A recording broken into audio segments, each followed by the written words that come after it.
Hello and welcome to the Ancient Book Review. Today's book we're reviewing is The Trojan Women by Euripides. It's an ancient Greek play, tragedy to be more precise. It is about the post-Trojan War events from the point of view of the women of the Trojan soldiers, such as Hector and the king and Paris, etc., and the events that take place after the war. And it's not very long, but it's not very short either. So a little breakdown of what happens in it is, first it starts with a short speech by the god Poseidon, king of the sea, right? And then Athena. They are angry at the Greeks, who are the victors of the Trojan War, because of the crimes they committed against their temples in Troy. They not only destroyed the city of Troy, but they also destroyed the temples.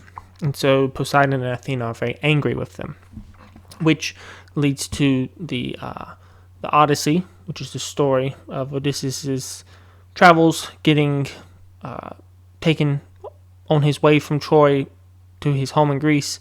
He, meets Cyclopses and all sorts of stuff, and that's because Poseidon and the gods are angry at him. So this plays right into that. It's a very sad play, The Trojan Women.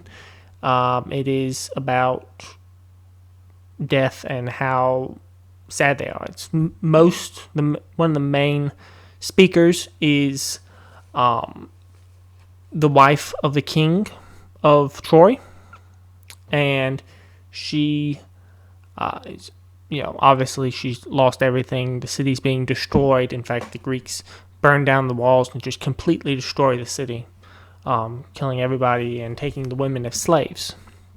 So that is what happens to them. They are divided up and given to different, the king and to Odysseus and to all the heroes.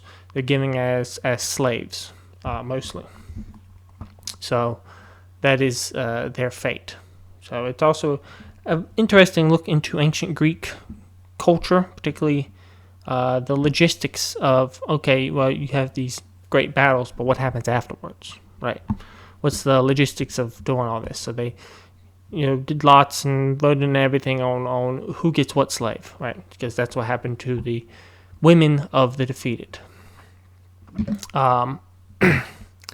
So some other points, of course, she is mourning the death of her son and her husband, and of course, Troy itself. So she's the point of view of a mother. It's very, over the top sadness sorts of stuff that you would expect from such traumatic events. Another thing that they do is they decide, Hector is the hero of Troy. Well, he had a baby, the grandson of the queen, and not a baby, but a very young son. And so the Greeks decide, to prevent him from growing up and raising and attacking us in the future, they decide to kill him by throwing him off the walls. So they kill the baby, which of course makes the queen even more sad. Another interesting thing is that Helen of Troy, the whole reason for the war given, is brought forward, and she tries to say, "Oh no, they tricked me into coming here. I wanted to stay with you," but obviously the queen says, "No. She wanted to come here to Troy. She's lying to you." And the Greek king, obviously believes him and says, "No, she's going to die." He takes her back to Greece to kill her. So Helen of Troy tries to weasel her way out, but it is not effective. Partly because the queen, testimony against her. Helen's defense, she says, "Oh no, the goddesses, they tried to trick me and they put me in a trance, and I was actually kidnapped by the Trojans, but it does not work." And that's most of what happens, and it's a pretty good read, especially if you're interested in ancient Greek literature and plays. So you can even watch a play of this if you'd like. It's one of the first anti-war pieces of literature. So it's told in a way, and this is written in ancient Greece, in a way that war is in all glory and the heroes and whatnot, but there's a lot of evil and sadness that comes out of it, especially if you lose. But it's telling from the point of view. This is written by Greeks for Greeks about the sadness of their enemies who they defeated. That's an interesting take, one that you don't normally see. Normally it's the bad guys are the bad guys, and that's why we had to kill them, and they get what they deserve.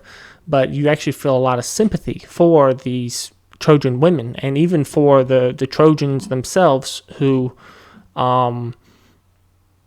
fought well and were doing what they thought was the right thing, and ultimately lost. And the way they lost is the Greeks, lied and cheated and hid inside of a wooden horse.